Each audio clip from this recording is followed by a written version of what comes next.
আপনাদের সামনে উপস্থিত হয়ে এই কথাগুলি বলতে না পারার জন্য প্রথমেই ক্ষমা চেয়ে নিচ্ছি। আমার বয়স হয়েছে এবং শরীরও খুবই অসুস্থ,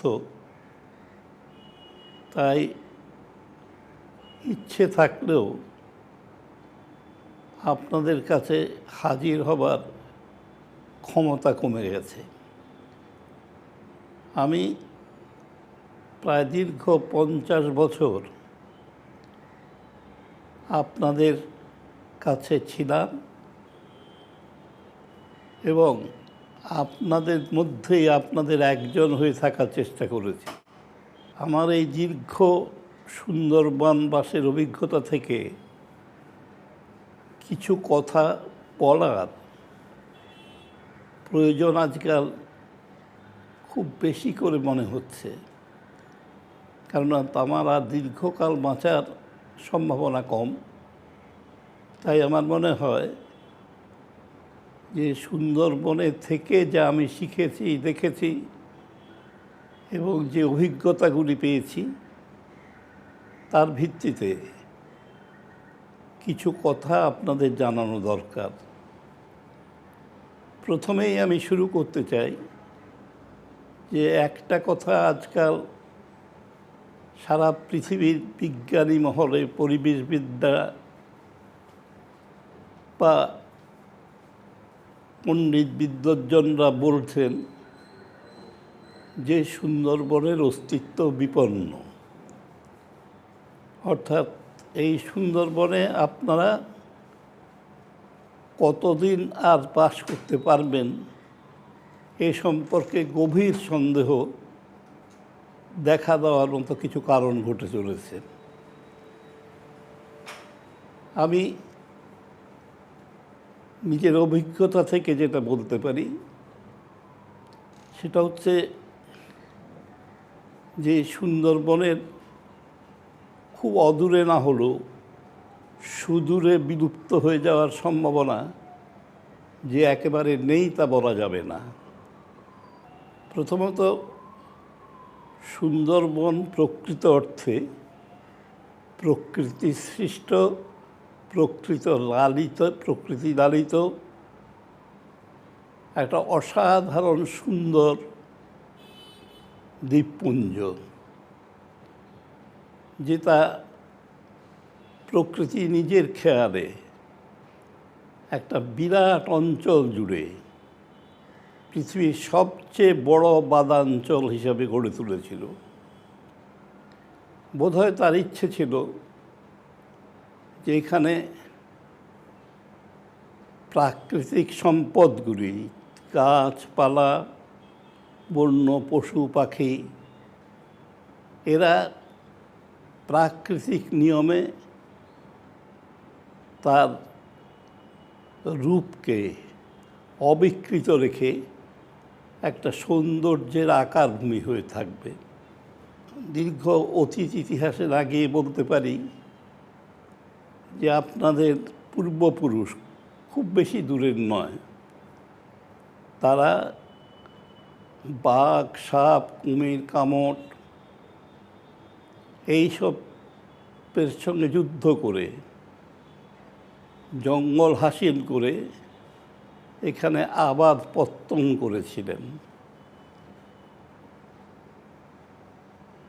মোট যে সুন্দরবন, তার প্রায় 2/3 এখন বাংলাদেশে, বাকিটা পশ্চিম বাংলায়, দুটো জেলাতে, উত্তর এবং দক্ষিণ 24 পরগনা। এই দুটো জেলায় যে দ্বীপপুঞ্জগুলি ভারতের সুন্দরবন বলে পরিচিত, তাতে মোট 102টো দ্বীপ এর অস্তিত্ব খুঁজে পাওয়া যায়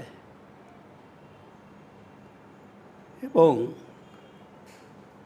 মানুষ এই যে জঙ্গল হাসিল করে আবাদ গড়ে তোলা, এ সময় মানুষকে যেটা করতে হয়েছিল সেটা হচ্ছে প্রকৃতির সঙ্গে একটা লড়াই লড়তে হয়েছিল।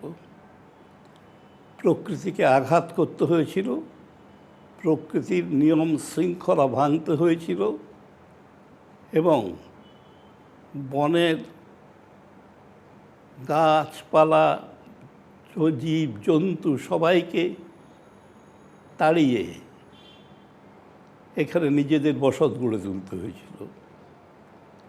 তাতে রক্ত দিতে হয়েছিল, রক্ত নিতেও হয়েছিল এবং এটা ছিল এক ধরনের সংগ্রাম যেটার বয়স কিন্তু খুব বেশি দিনের নয়, 1 শতাব্দীর কিছু বেশি কাল হবে এই লড়াইটা মানুষকে লড়তে হয়েছিল। এখন এই লড়াই করে মানুষ এই সুন্দরবনের যে 102টো দ্বীপ, যেটাকে এখন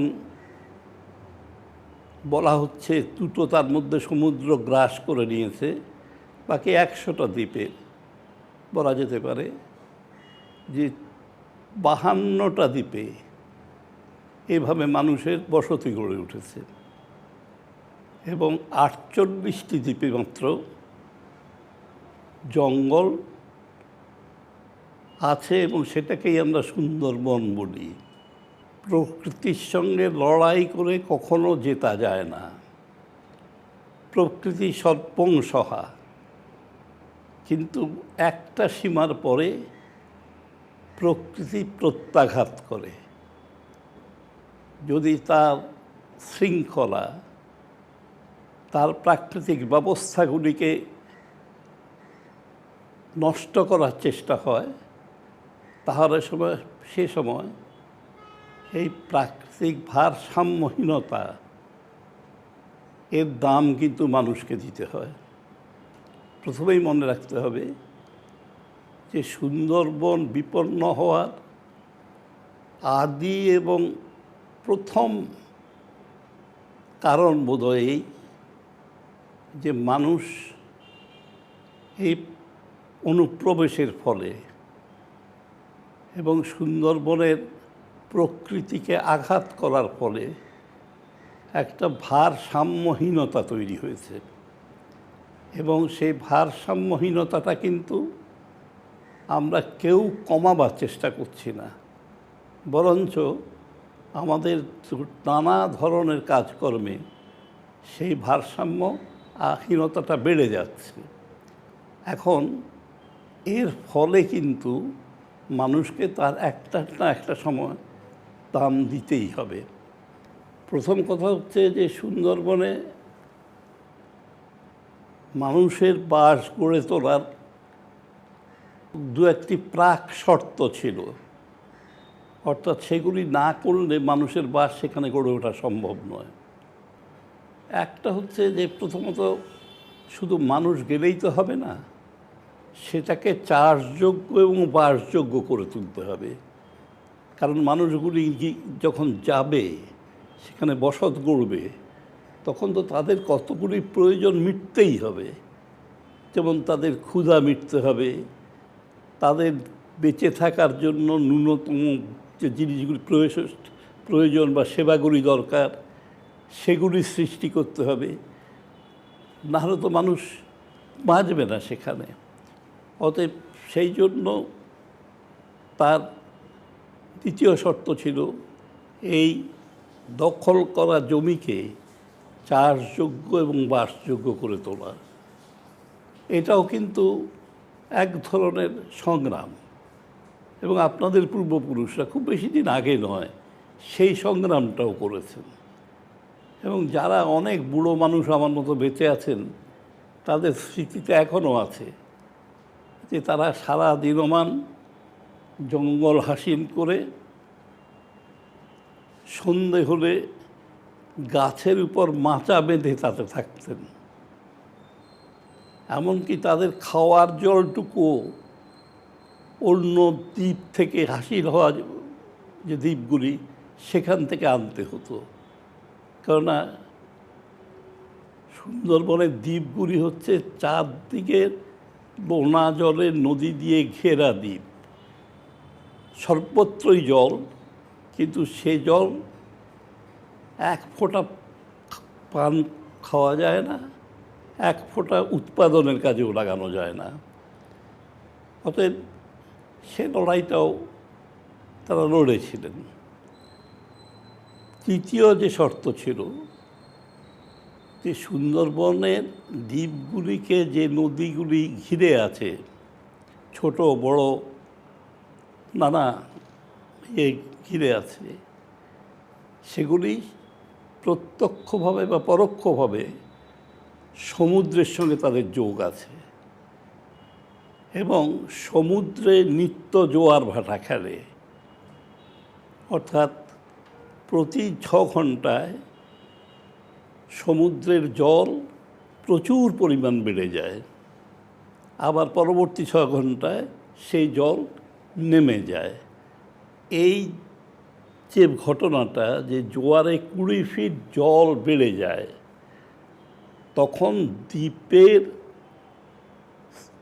যে অবস্থানে থাকে, যতটা উঁচুতে থাকে দ্বীপের মাটি, জোয়ারের জল নদী জলকে তার অন্তত 2-3 ফিট উপরে তুলে দেয়।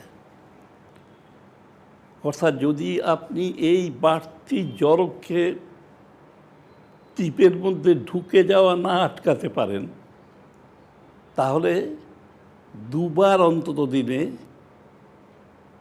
দ্বীপটা নোনা জলে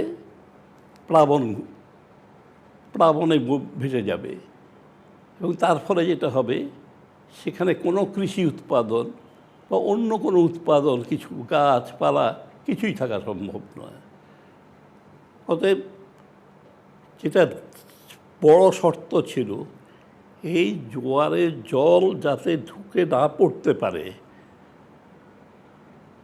সেই জোয়ারের জলকে আটকানো।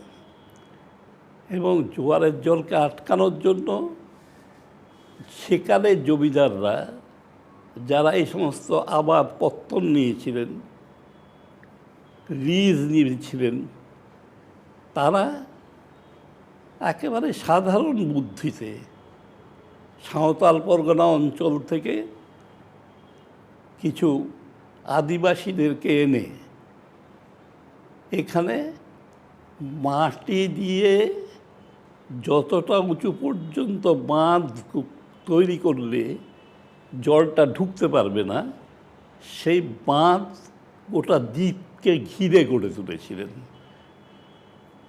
মানে একটা পরিসংখ্যানে বুঝবেন, এভাবে সুন্দরবনে যে দ্বীপগুলিতে মানুষের বসতি গড়ে উঠেছে, সেখানে প্রায় 3500 কিলোমিটার নদীবাঁধ এইভাবে গড়ে উঠেছে। এবং এই নদীবাঁধগুলি হচ্ছে সুন্দরবনের লাইফ লাইন। এখন একটা সময় চিন্তা হতে থাকলো যে নদীবাঁধ ভাঙে কেন?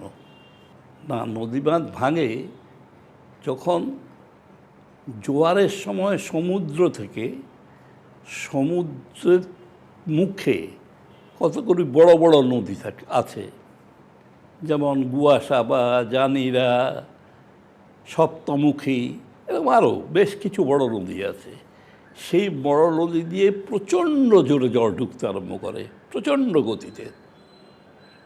আপনারা দেখেছেন, আপনাদের যারা বয়স্ক তাদের অভিজ্ঞতা আছে যে যখন নদীবাঁধ ভাঙে তখন কিন্তু আস্তে আস্তে জলটা ঢোকে না, কোনো কোনো জায়গায় খাল করে ঢুকে যায়, খাল তৈরি করে। ঠিক তেমনি এই সমুদ্রের মুখেও কিন্তু এত জোরে তীব্র গতিতে জলটা ঢোকে যে সেখানে সমুদ্রের এবং নদীর তলদেশে সে একটা খাল তৈরি করে ঢোকে। অর্থাৎ যাতে সেই খালটা দিয়ে যতটা পরিমাণ জল সে ঢোকাচ্ছে, সেই জল সে বয়ে নিয়ে যেতে পারে। এবং প্রকৃতির ইঞ্জিনিয়ারিংয়ে কিন্তু কোথাও খুঁত থাকে না। জোয়ারের সময় জল ঢোকার জন্য সে একটা খাল তৈরি করে, আবার ভাটার সময় জল বার করে দেওয়ার জন্য সে মাটির তলায় এরকম একটা খাল তৈরি করে।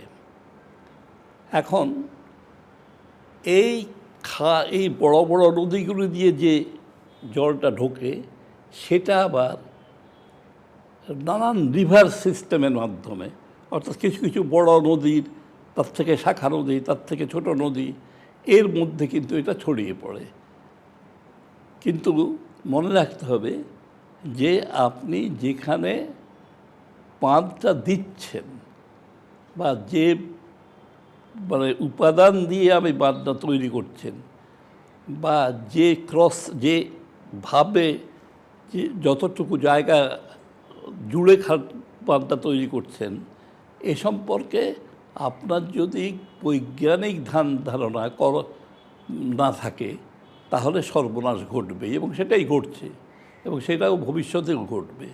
যাই হোক, যেটা বলছিলাম যে এই যে সমুদ্র থেকে জলটা ঢুকছে, কখনো কখনো দেখা যায় যে কোনো কোনো নদী দিয়ে বেশি পরিমাণ জল ঢুকতে আরম্ভ করে, এটা সম্পূর্ণ প্রাকৃতিক নিয়মে। কোনো কোনো নদী দিয়ে আবার কম জল ঢুকতে আরম্ভ করে। এখন তার ফলে দুটো জিনিস হয়, একটা হচ্ছে যে খাল নদী দিয়ে এসে জল বেশি ঢোকাচ্ছে সেখানে যে খালটা সে তৈরি করেছিল ওই জল বয়ে নিয়ে যাওয়ার জন্য, সেই খালটা আর অত জল বইতে পারছে না, এবং তখন প্রাকৃতিক নিয়মেই সেই খালটা চওড়া হতে আরম্ভ করে এবং গভীর হতে আরম্ভ করে। ঠিক নদীর ক্ষেত্রেও তাই, আপনার দ্বীপের পাশে যে নদীটি, এই নদীটিতেও ঠিক সেই জিনিস ঘটছে যে খাল দিয়ে জোয়ারের জল ঢুকছিল, হঠাৎ দেখা গেল যে সেই খাল দিয়ে, সেই নদী দিয়ে প্রচুর পরিমাণ বেশি জল ঢুকতে আরম্ভ করেছে। তখন প্রকৃতি সেই খালকে বড় করতে চায় এবং গভীর করতে চায়, এবং সেটা বড় করতে গিয়ে, বিস্তৃততর করতে গিয়ে নদী বাঁধ ভাঙে। অর্থাৎ এই যেখানে বাঁধ দেওয়া হয়েছে সেখান পর্যন্ত সেটা এনক্রোচ না করলে তার পক্ষে জল নিয়ে যাওয়া সম্ভব নয়। অতএব এই কারণেই মূলত নদী বাঁধ ভাঙে। এখন একটা কথা বলা যেতে পারে যে এই ভাঙন রোধ কী করে করা যায়, কী করে করা সম্ভব, এই ভাঙনকে আটকানো যায়? বা যদি আরেকটা প্রশ্ন করি যে নদী বাঁধ একবার ভাঙলেই কি ব্যাপারটা, সমস্যাটা মিটে যাবে? আদৌ তা না। যেটা করা হয়ে থাকে বা যেটা করা হয় এখন সুন্দরবনে, যেখানে ভাঙনটা হয় তার পেছনে আরেকটা বাঁধ করে প্রকৃতিকে খাল বাড়াবার সুযোগ করে দেওয়া হয়, এটাকে রিং বাঁধ বলে। হ্যাঁ, এখন দেখা গেল আপনি পেছিয়ে গিয়ে একটা রিং বাঁধ করলেন, কিন্তু এমনও হতে পারে যে জল এত বেশি পরিমাণে ঢুকছে যে ওই রিং বাঁধও তাকে ছেড়ে দিতে হবে। তখন আপনাকে আরও পেছিয়ে রিং বাঁধ করা ছাড়া আর কোনো পথ থাকে না। অর্থাৎ একে প্রতিরোধ করা যায় না, করা মুশকিল। কারণ আমরা উপর থেকে দেখি উপরে বাঁধ ভাঙছে, কিন্তু বাঁধটা ভাঙছে তলায়, নদীর তলায় পেয়েছে। অতএব এই ধরনের ভাঙন প্রতিরোধের কোনো ধরনের বৈজ্ঞানিক বা প্রকৌশলগত ব্যবস্থা আজ পর্যন্ত পৃথিবীতে হয়েছে বলে আমার জানা নেই। যে ভাঙন রোধ করতে না পারলেও ভাঙনে ক্ষয়ক্ষতির পরিমাণ বা কোনো কোনো জায়গায় ভাঙনকে আটকাবার ব্যবস্থা কিন্তু আজকাল করা যায়। তা প্রথমত যদি আপনি এই নদী বাঁধের সমস্যার কথা ভাবতে চান, তাহলে প্রথমেই আপনাকে যেটা করতে হবে যে বর্তমান অবস্থাটা কী আছে, এই ৩৫০০ কিলোমিটার নদী বাঁধের বর্তমান অবস্থাটা কী, কোথায় কোথায় ভাঙনের সম্ভাবনা আছে, কোথায় কোথায় নূতন চর গড়ে ওঠার সম্ভাবনা আছে, এই তথ্যগুলি আপনাকে জানার চেষ্টা করতে হবে। যেমন আয়লার ঝড়ের পরে আমাদের কেন্দ্রীয় সরকার তারা একটা টাস্ক ফোর্স তৈরি করেছিলেন এবং আমি জানি যে সেখানে আমরা যে সমাধানগুলির কথা তাদেরকে বলেছিলাম তাতে বলেছিলাম যে শুধু এইটা করলে সামনে চলবে না, এরপরে আপনাকে একটা দীর্ঘমেয়াদী পরিকল্পনা করতে হবে। সেই দীর্ঘমেয়াদী পরিকল্পনাতে আপনাকে নদীতে বা সমুদ্রে, বিশেষ করে নদীগুলিতে আপনাকে ক্রমাগত তথ্য সংগ্রহ করে যেতে হবে। এই যে কোথায় স্রোতের চরিত্র পাল্টাচ্ছে, কোথায় যে পলি বয়ে আনছে তার চরিত্র পাল্টাচ্ছে, কোথায় এই গতিতে গিয়ে আঘাত করলে কোন জায়গাটা বেশি ভালনারেবল, ভাঙার সম্ভাবনা বেশি, সেই জায়গাগুলি আপনাকে চিহ্নিত করতে হবে এবং সেই তথ্যের বিচার বিশ্লেষণ করে আপনাকে নদী বাঁধ রক্ষার মানে এই পদ্ধতিটা আপনাকে ঠিক করতে হবে। শুধুমাত্র কোনো জায়গাতে যা হয় আমাদের গ্রাম দেশে যেটা হয়, আপনাদের অভিজ্ঞতায় একটা জায়গায় ভেঙে গেল, সঙ্গে সঙ্গে যে যা পারলাম ঝুড়ি কোদাল নিয়ে এসে মাটি ফেলে দিলাম, সাময়িকভাবে আটকালাম, তারপর হয়তো এসে একটা রিংবাঁধ তৈরি হলো। এইভাবে ব্যাপারটা চলবে না, কারণ সমস্তটাই আমার কাছে তথ্যর উপর ভিত্তি করে করতে হবে এবং তথ্যটা হচ্ছে জ্ঞান, এবং জ্ঞানই আপনাকে একমাত্র ঠিক পথে চালু করতে পারে। আমার অত্যন্ত কষ্ট হয় মধ্যে মধ্যে যে এখন পর্যন্ত আমরা আয়লা ঝড়ের পরে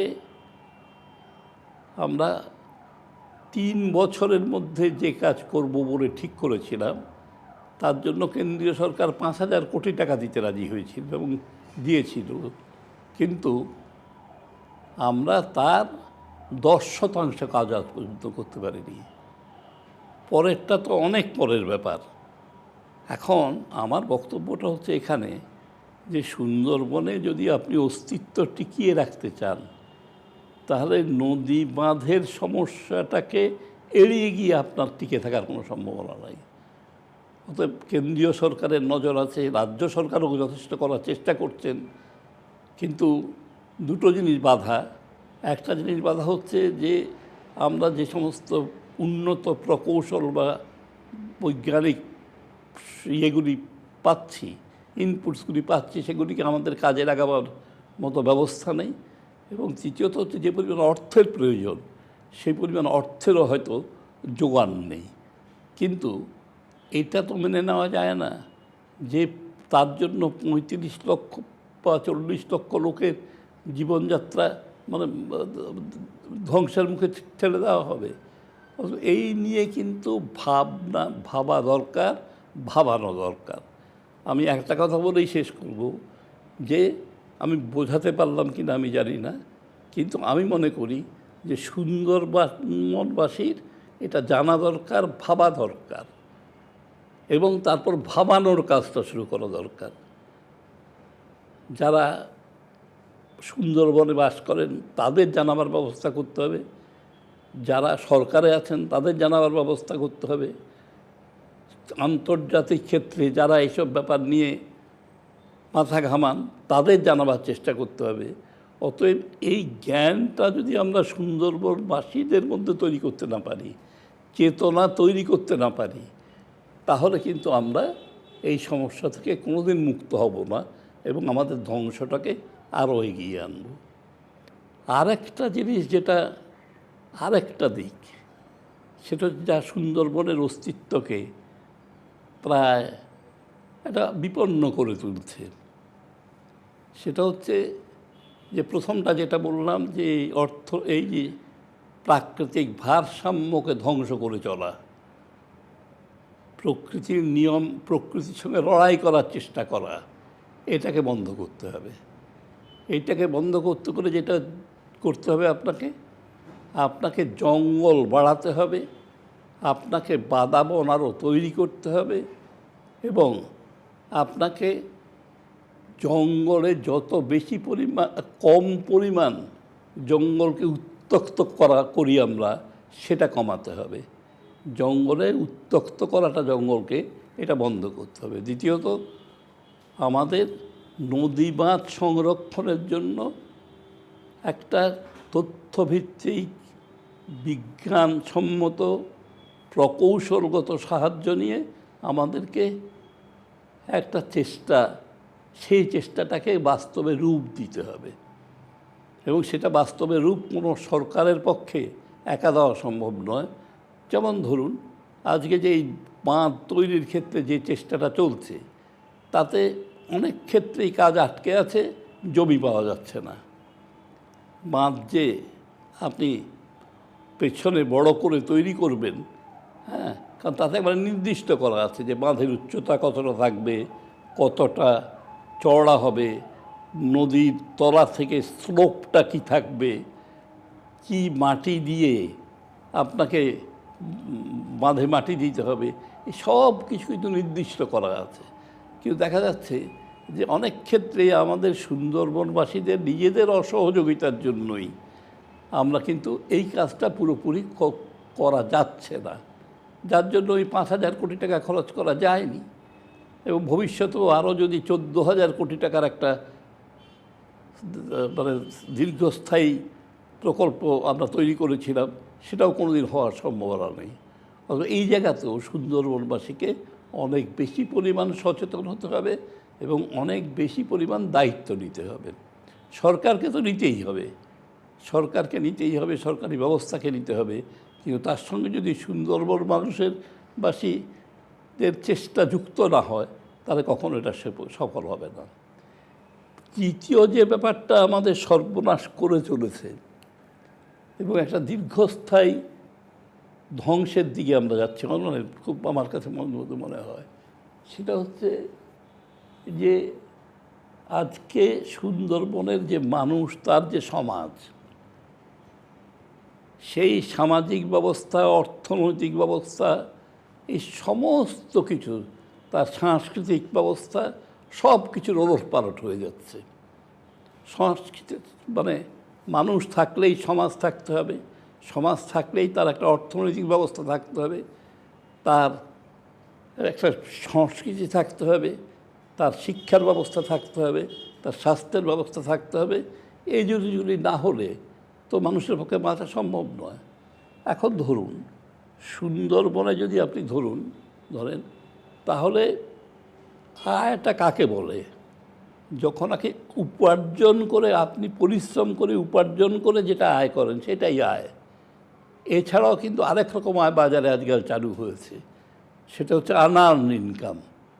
আপনি ঘরে বসে উড়ে যাওয়া টাকা ধরে নিন, হ্যাঁ, টাকা উঠছে, আপনি ওই উড়া টাকা ধরে নিয়ে আপনি বড় হতে পারেন। এটা আয় নয়, এটা ডাকাতি করে যেটা হয় সেটা আয় নয়, চুরি করে যেটা পাওয়া যায় সেটা আয় নয়। আয় হচ্ছে আপনি আপনার পরিশ্রমকে, আপনার মেধাকে, আপনার শক্তি দিয়ে যেটা উপার্জন করেন তার থেকে যে অংশটা আপনি পান সেটা আপনার পান। এখন ধরুন সুন্দরবনে আয়ের পথগুলি কী না, সুন্দরবনের উপার্জনের পথ হচ্ছে মূলত কৃষি।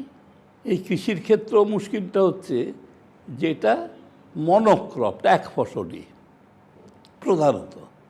এখানে দ্বিতীয় ফসল বহুদিনের চেষ্টায় হয়তো এখন 10% বা 15% জায়গায় দ্বিতীয় ফসল হচ্ছে, বাকি সময় কিন্তু এই জমি থেকে কোনো উৎপাদন হয় না। এখানে বড় শিল্প কারখানা কোনো দিন হবে না।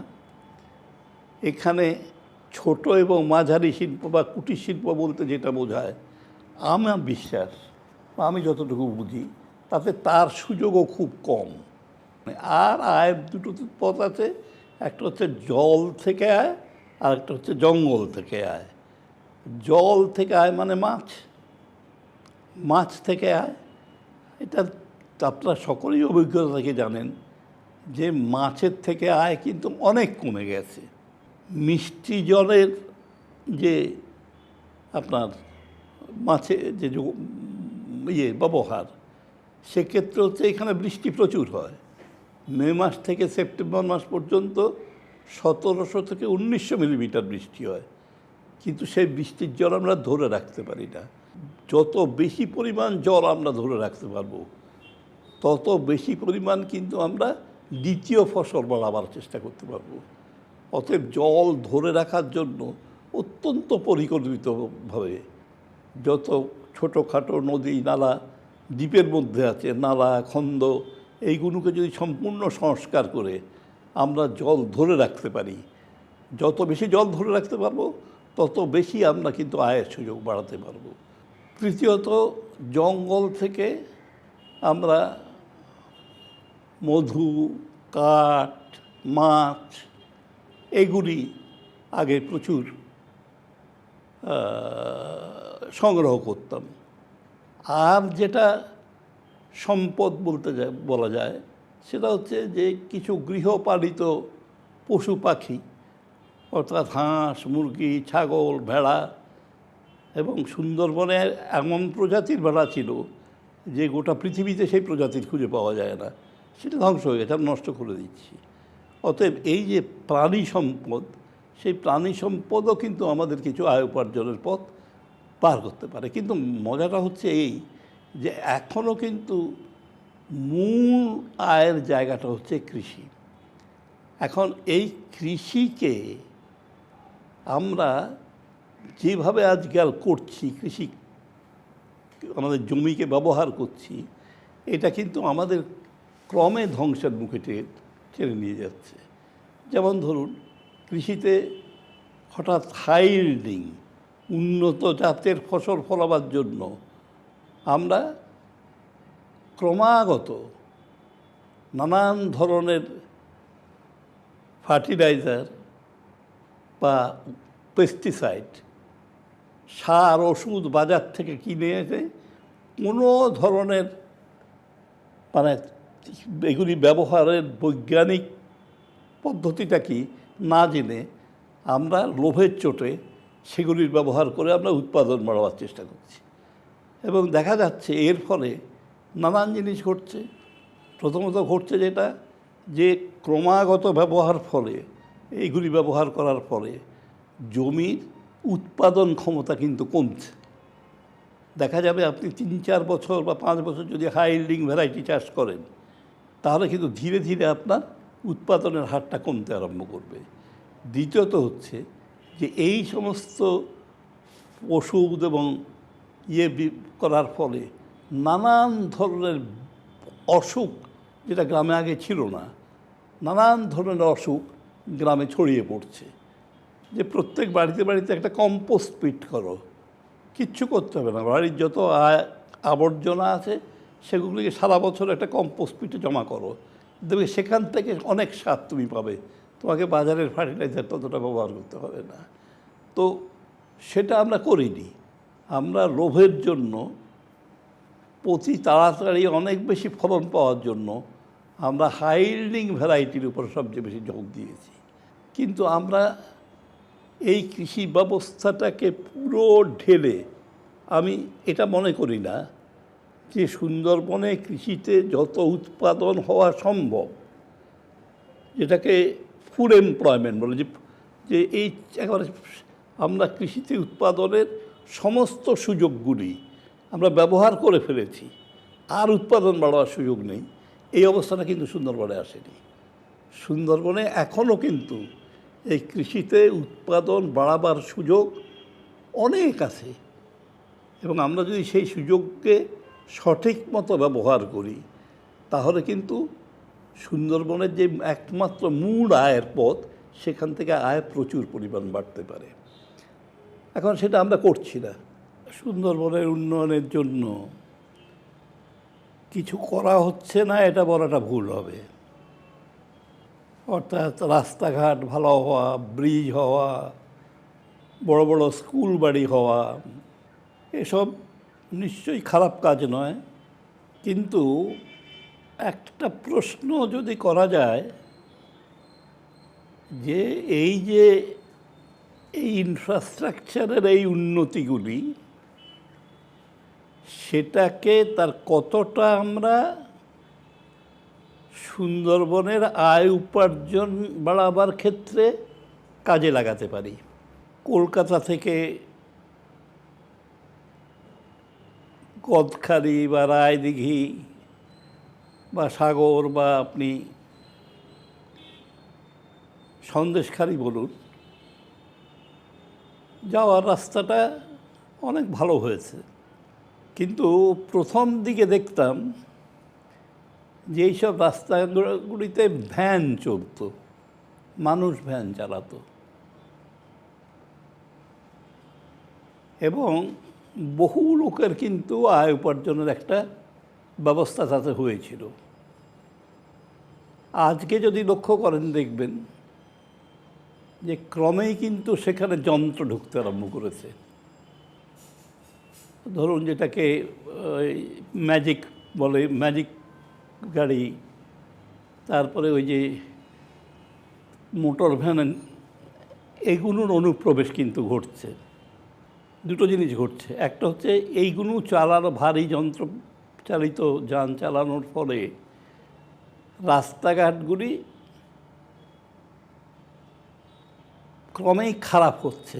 একটা রাস্তা করার পর 1.5 বছর 2 বছর বাদেই দেখা যাচ্ছে তার নানান জায়গায় ভেঙে যাচ্ছে, গর্ত তৈরি হচ্ছে, এবং সেটা সারানো হচ্ছে না। এবং এমনকি গ্রামের লোকও সেগুলো সারাবার ব্যাপারে, বা যারা ওগুলিতে থেকে কিছু আয় উপার্জন করেন, তারাও কোনো দায়িত্ব নিতে চাইছেন না। আর আরেকটা হচ্ছে যে যত যন্ত্রচালিত যান আপনি ব্যবহার করবেন, তত কিন্তু আপনি বায়ুমণ্ডলকে দূষিত করবেন। অতএব গ্রামের আকাশও আর কিন্তু মুক্ত নয়, বাতাসও দূষণ মুক্ত নয়। যে এই সমস্ত রাস্তাঘাট হওয়ার ফলে শহর থেকে প্রচুর পরিমাণ দ্রব্য সামগ্রী, কিন্তু নানান রকম প্রসাধনী দ্রব্য সামগ্রী কিন্তু গ্রামে ঢুকছে।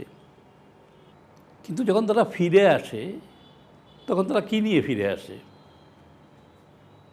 দেখা যাচ্ছে যদি 1 কোটি টাকার মাল তারা নিয়ে যায়, তাহলে তারা 8 থেকে 10 লক্ষ টাকার মাল নিয়ে ফিরে আসে। এটা কী প্রমাণ করে? যে আমরা এই যে পরিকাঠামোগত উন্নয়ন, সেটাকে আমরা উৎপাদনের কাজে ব্যবহার করতে পারছি না, পুরো সুযোগটা নিতে পারছি না। আর একটা জিনিস আজকাল খুব বাজারে আলোচনা হচ্ছে যে সুন্দরবনে পর্যটন শিল্পের প্রচুর সুযোগ আছে, এবং পর্যটন শিল্পে বহু মানুষের রুজি রোজগারের ব্যবস্থা হতে পারে। এখন একটা শর্ত পরিবেশবিদরা, বিজ্ঞানীরা সকলে বলছেন যে হ্যাঁ, পর্যটন শিল্প সুন্দরবনে গড়ে তোলো, কিন্তু একটি শর্ত, সেটা হচ্ছে সেটা ইকো ফ্রেন্ডলি হতে হবে। অর্থাৎ প্রকৃতির যাতে বিন্দুমাত্র কোনো আঘাত না পায়, প্রকৃতি বিন্দুমাত্র বিরক্ত না হয়, এমন ধরনের পর্যটন শিল্পই সুন্দরবনে গড়ে ওঠা উচিত। এখন আমি জানি না এই পরিবেশ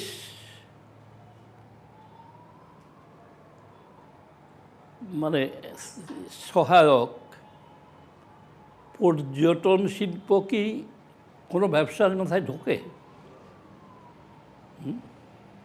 সুন্দরবনে যে পর্যটন কেন্দ্রগুলি গড়ে উঠেছে, কোথাও কোনো পরিকল্পনা করে করা হয়েছে?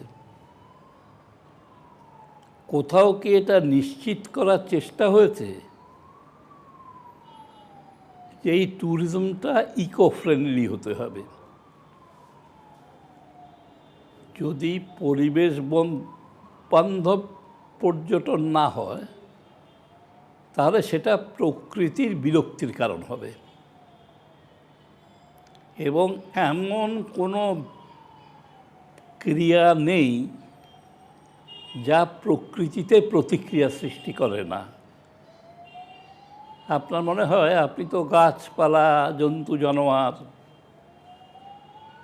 কাউকে বিরক্ত করছেন না, কিন্তু এই যে আপনি ভটভটি দিয়ে নদী খাড়িতে ঢুকে যাচ্ছেন, এই যে আমি ভটভটি চালানোর যে জ্বালানি তেলগুলি ব্যবহার করছেন, যেটা নদীর জলে গিয়ে মিশছে, যে শব্দ তৈরি করছেন, এর প্রতিক্রিয়া প্রকৃতিতে কি হয় সেটাকে আমরা জানি, আমরা বুঝি। এখন কোনো সুনির্দিষ্ট পরিকল্পনাহীন যদি কিছু পর্যটন কেন্দ্র গড়ে ওঠাটাকেই ইকো ফ্রেন্ডলি পর্যটন শিল্প বলা হয়, তাতে আমার তীব্র আপত্তি আছে। এ ব্যাপারে কি সরকারের কোনো নির্দিষ্ট নীতি আছে? এবং সেই নীতি কি সঠিকভাবে প্রয়োগ করা হচ্ছে? হচ্ছে না। পর্যটন শিল্পের নিশ্চয়ই সুযোগ আছে, সম্ভাবনাও আছে, কিন্তু পর্যটন শিল্পের নামে যে জিনিস সুন্দরবনে চলছে সেটার কিন্তু আমূল পরিবর্তন হওয়া দরকার। এবার আপনি নিজের ঘরের দিকে একটু তাকান তো। আপনি দেখুন, আপনি নিজেকে জিজ্ঞেস করুন যে আপনার পরিবারে আয় কত আর খরচা কত। যে আপনার যে খরচাগুলি আপনি করছেন গ্রামে আপনার বাড়িতে বসে, সেখানে আপনি কত অংশ, ধরুন 100 টাকার কত অংশ আপনি একটু ভালো খাওয়া দাওয়ার জন্য ব্যয় করছেন, বাচ্চাদের পুষ্টির জন্য ব্যয় করছেন, গর্ভবতী মায়ের পুষ্টিকর খাবার দেবার জন্য খরচ করছেন, আর কত অংশ আপনি যেটা না হলেও বাঁচা যায়, অর্থাৎ শুধুমাত্র অন্ন, বস্ত্র, শিক্ষার ক্ষেত্রে তো এখন টাকা কম লাগে বা লাগেই না, এই মূল আপনার যে বেঁচে থাকার যে রসদগুলি তার জন্য কত ব্যয় করছেন, আর কত কনসপিকুয়াস কনজামশন করছেন। অর্থাৎ যেটা বলছিলাম, এই বিজ্ঞাপনের ঠেলায়, ভোগের তাড়নায় দেখা যাবে, আমার একটা হিসেব, যে আপনি বাড়িটাকে ভালো করার জন্য, বাড়ির মানুষগুলির একটা সুষম খাদ্য,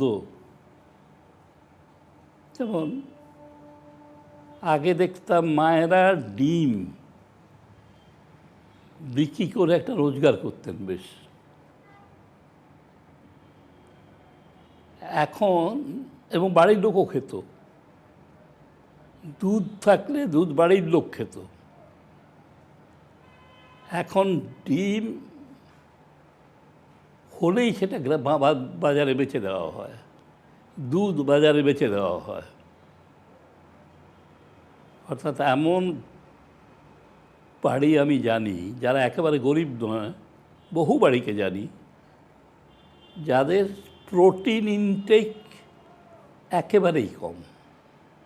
অর্থাৎ ডিম, মাছ, মাংস বা এই ধরনের প্রোটিন ইনটেক কিন্তু বাড়ছে না আপনার যেভাবে হোক আয় বাড়ার পরে, বরঞ্চ মদের জন্য ব্যয় হচ্ছে, আপনার টিভির জন্য ব্যয় হচ্ছে, আপনার মানে এই ফোনের জন্য ব্যয় হচ্ছে। অর্থাৎ এটা তো আমরা নিজেরা কন্ট্রোল করতে পারি, বড্ড সেকেলে শোনাচ্ছে কথাগুলি যে এটাই বাঁচার পথ, এছাড়া অন্য কোনো পথ নেই। এটা আমি আপনাদের বলতে পারি। আজকে কথাটা আপনার কাছে সেকেলে মনে হচ্ছে এটা কি, তাহলে কি আমরা সব বন্ধ করে দেবো? না, বন্ধ করবেন না, বাড়াবেন আরও। আপনি বাড়াতে বাধ্য হবেন। অর্থনীতি, সমাজনীতি, রাষ্ট্রনীতি আপনাকে ঘাট ধরে বাড়াতে বাধ্য করবে। এবং একটা সময় গিয়ে দেখবেন যে তার দামটা আপনাকেই চোকাতে হচ্ছে। ধরুন আজকে আপনারা নিজেরা ভেবে দেখুন, আপনি জন্মের পর থেকে দেখেছেন যে 1 ইঞ্চি জমি বেড়েছে? 1 ইঞ্চি জমি বাড়েনি, ফলন বাড়েনি। 1 ফসলি জমি 2 ফসলি 3 ফসলি হয়নি। কিন্তু কি বেড়েছে? না, বেড়েছে লোক বেড়েছে, চাহিদা বেড়েছে। আর একটা জিনিস বেড়েছে, সেটা হচ্ছে লোভ বেড়েছে। অর্থাৎ শহর আমাদের গ্রামগুলিতে ঢুকে যাচ্ছে। এখন এই বিষয়টি সম্পর্কে কিন্তু আমরা বিন্দুমাত্র সচেতন নই যে আমাদের আয় বাড়েনি, আমাদের ভোগ প্রবণতা বেড়েছে। আমাদের ভোগ মানে আমাদের যে কনজামশন প্যাটার্ন, মানে আমরা গ্রামে আগে যে ধরনের জিনিস ভোগ করতাম, হ্যাঁ, যাতে আমরা সন্তুষ্ট থাকতাম, একটা সামাজিক ব্যবস্থা চালু থাকতো, আমরা কিন্তু ভোগের তাড়নায়, ভোগের লালসায়, ভোগের শিকার হয়ে আমরা কিন্তু গোটা অর্থনৈতিক, সামাজিক, রাজনৈতিক, সাংস্কৃতিক ভিতকে পুরো নাড়িয়ে দিচ্ছি, এবং আমি আমার 50 বছরের সুন্দরবন বাসের অভিজ্ঞতা থেকে বলতে পারি যে আমি এই সুন্দরবনে বসে থেকে এই পরিবর্তনটা, এই সর্বনাশা পরিবর্তনগুলি প্রত্যক্ষ করে যাচ্ছি। আপনাদের বোধহয় এই ব্যাপারে সবচেয়ে বেশি সাবধান হওয়া দরকার।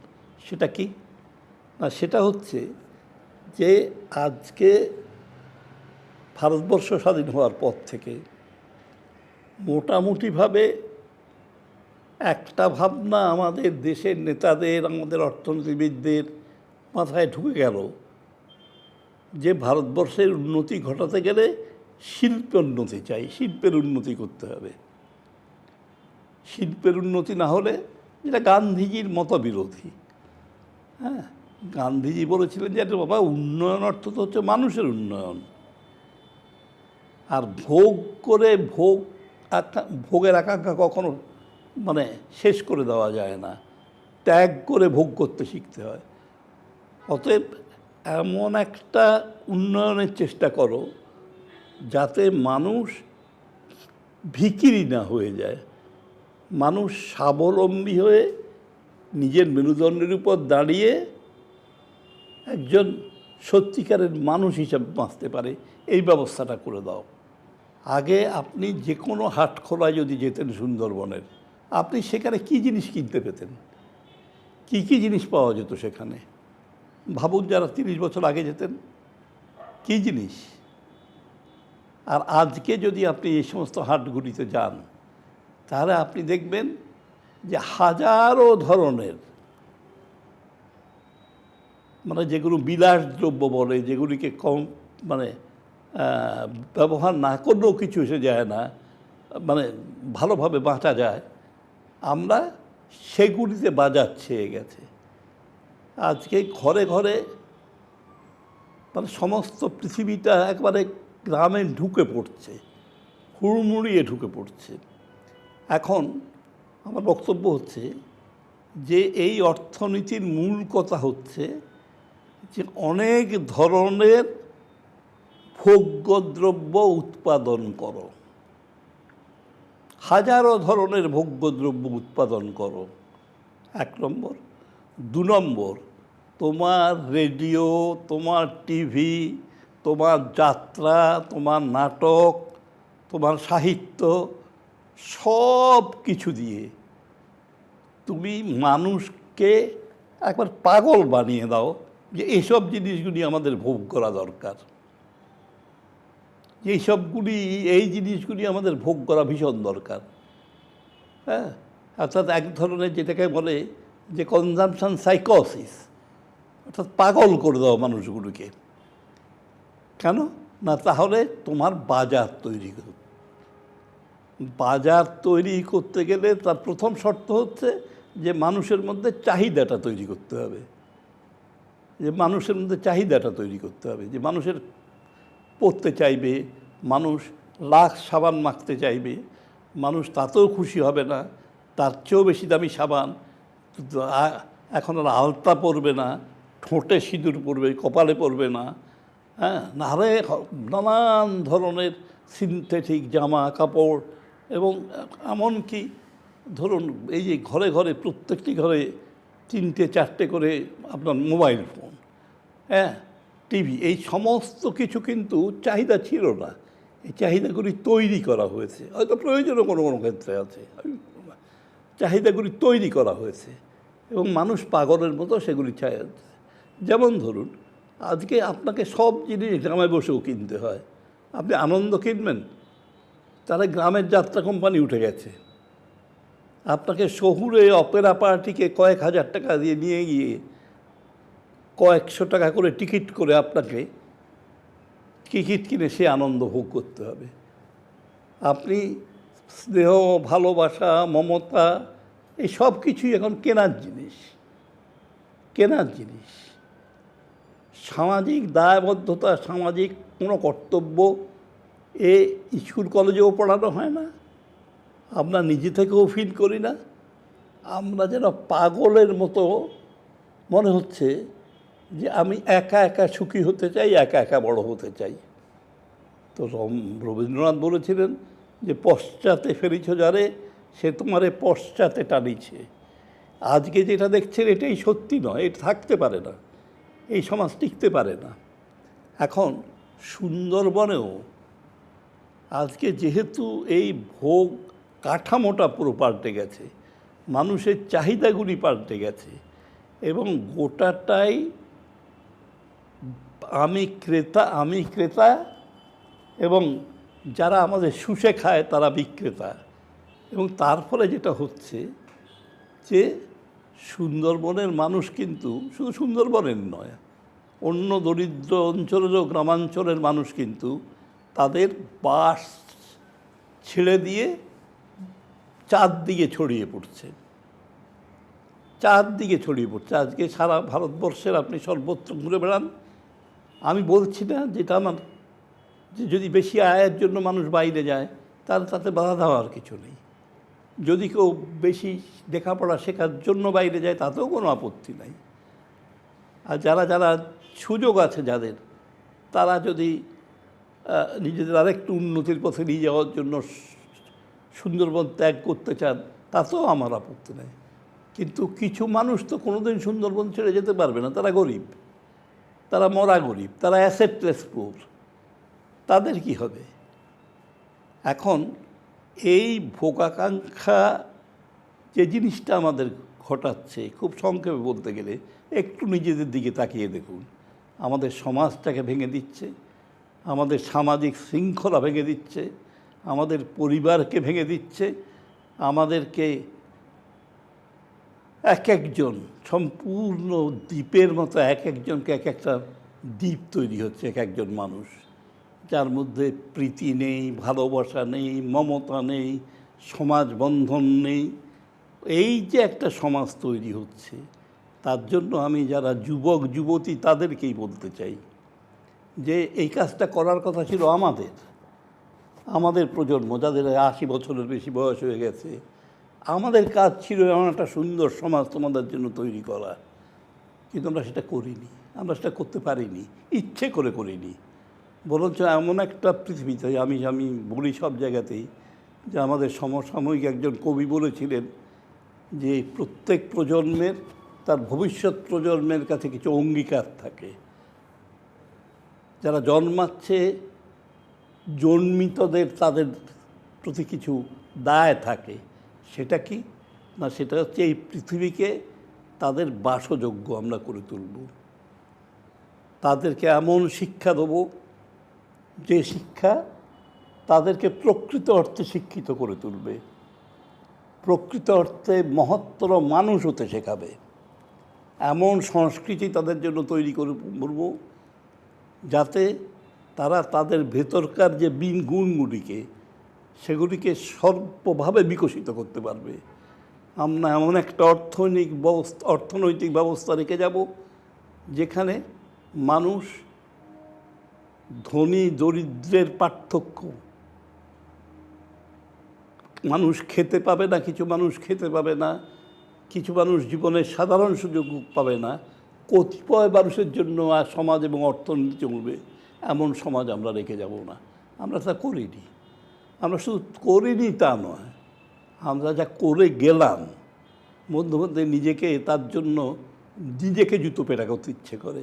আমরা কি পৃথিবী রেখে গেলাম, কালকে যে জন্মাবে ছেলেটি তার জন্য বিষাক্ত বাতাস রেখে গেলাম, যাতে সে একটু নির্মল বাতাস তার থেকে সে নিঃশ্বাস না নিতে পারে। তার জলে বিষ মিশিয়ে গেলাম, যাতে সেই জল তাকে পঙ্গু করে দেয়। আমরা এমন একটা জগৎ রেখে পৃথিবীকে রেখে গেলাম, এবং এত আণবিক বোমা সমৃদ্ধ পৃথিবী, যেখানে ভবিষ্যতের প্রজন্মের কোনো মা সন্তান সম্ভব হলে তাকে বলতে হবে, মা আশীর্বাদ করি তোমার শিশুটি যেন বিকলাঙ্গ হয়ে না জন্মায়। আমরা শিক্ষার নামে যে জিনিস করছি, স্বাস্থ্যের নামে যে জিনিস করছি, আমাদের বোধহয় দাঁড়িয়ে ভেবে দেখা দরকার যে আমরা কি ঠিক পথে চলছি। তাতে কি সর্বাধিক মানুষ সবচেয়ে বেশি উপকৃত হচ্ছে, না কিছু মানুষ সবচেয়ে বেশি উপকৃত হচ্ছে? এমন একটা সমাজে আমরা তৈরি করে যাওয়ার, আমরা সেটা করে রেখে যেতে পারলাম না। তাই আজকের যারা যুবক যুবতী, তাদের কাছে বলি যে অনুদান নির্ভর হয়ে কোনো মানুষ গড়ে উঠতে পারে না, তার মেরুদণ্ড সোজা হতে পারে না। আমরা যদি মনে করি যে একটা মানুষ বিপন্ন, তাকে সাময়িক সাহায্য নিশ্চয়ই দেওয়া উচিত, কিন্তু আমি যদি মনে করি যে এই পথেই তাকে আমি বাঁচিয়ে রাখবো, তাহলে তার চেয়ে বড় সর্বনাশ বোধহয় তাকে করা যায় না। কেননা সে যেটা হয় সেটা পরনির্ভরশীল হয়ে পড়ে, এবং আস্তে আস্তে নিজের শক্তির প্রতি আস্থা হারায়, এবং পরের উপর রাজনৈতিকভাবে অর্থনৈতিকভাবে সম্পূর্ণভাবে নির্ভরশীল হয়ে পড়ে। অতএব আজকে ছেলে মেয়ে যারা স্কুলে কলেজে পড়ছে, আমি দেখি, আমি নিজে বহুদিন শিক্ষার সঙ্গে যুক্ত ছিলাম, আমি দেখছি যে হরাইজন্টাল এক্সপানশন প্রচুর হচ্ছে, প্রচুর স্কুল বাড়ছে, কলেজ বাড়ছে, ছাত্রছাত্রী বাড়ছে, সব কিছু বাড়ছে, কিন্তু শিক্ষার মানটা কোথায় যাচ্ছে? শিক্ষিত হয়ে কি আমি আমার বুদ্ধি, আমার বিদ্যা, আমার শিক্ষা, তাকে ব্যবহার করার সুযোগ কি পাচ্ছি এই সমাজে? আমি তা না পেলে আমি কী ভবিষ্যৎ আমার? আমি শিক্ষিত বেকার। সুতরাং আমি আপনাদেরকে এই সমস্ত সব মনের কথা বলা গেল না, কিন্তু আমি অনেক সময় আপনাদের নিলাম শুধু একটাই কথা মাত্র বলতে, যে সুন্দরবনকে বাঁচাতে একমাত্র আপনারাই পারেন, এবং সুন্দরবনকে বাঁচাবার লড়াইটাই আপনাদের বাঁচার লড়াই, এবং সেই লড়াইটা আপনাদের অনেক দিন ধরে চালিয়ে যেতে হবে। আপনারা সবাই আমার প্রণাম নেবেন।